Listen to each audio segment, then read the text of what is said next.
Hello guys, for today's video, kakain tayo sa Kim Ramyuns. So ayan, ayun yung lutuan nila. Ito mga kasama natin kumain. Konti lang kumain yung mga yan.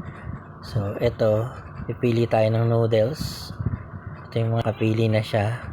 Hindi niya alam ang hang yung napili niya. So ayun, ito yung sa akin. Dadali natin dun sa may lalagyan na ng toppings. So tatanggalan muna natin ng balat. Lagay natin yung mga sahog-sahog, pampalasa. Tapos, lagyan natin ng yan. Ay, sino ba yun? Tapos yan. Yung noodles sa kanila. Wow.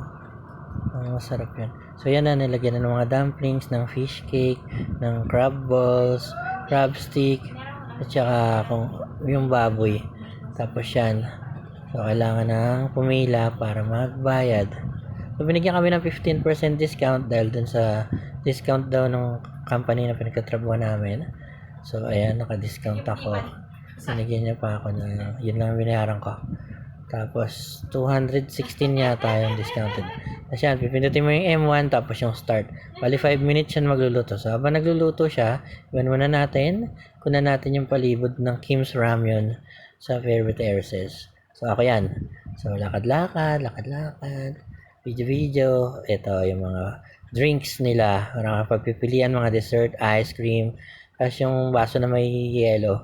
Parang gusto mong kumuha ng mga sachet nila na drinks nakalagay sa sachet. Isalagay mo lang doon sa baso na may yelo.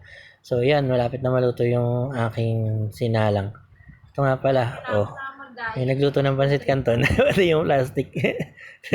Naluto. Sa akin din, yung crab stick ko may plastic pala. So hindi ko alam. Pero nung hinalo-halo ko, ayan, umangat yung plastic sa crab stick. So, natanggal ko naman, hindi ko naman nakain. So, medyo, ayan na, di ba? Yung cheesy siya, cheesy, sarap niyan. Lapit na maluto. Tapos, ayan na. So, ito yung mga sangkap. Crab balls. Tapos, ayan, crab stick, medyo nalusaw na. Tapos, yan. Yan yung kumakain ako. Hindi ko alam na nagre-record yan, pero isasama ko na rin. Napaso ako niya, no? Nipang ko siya sa loob ng bibig ko. Talent. Kasi ito yung mga kasama ko. Meron pang plating yung isa, may art. Tapos yung isa ang bagal magluto. Yun lang.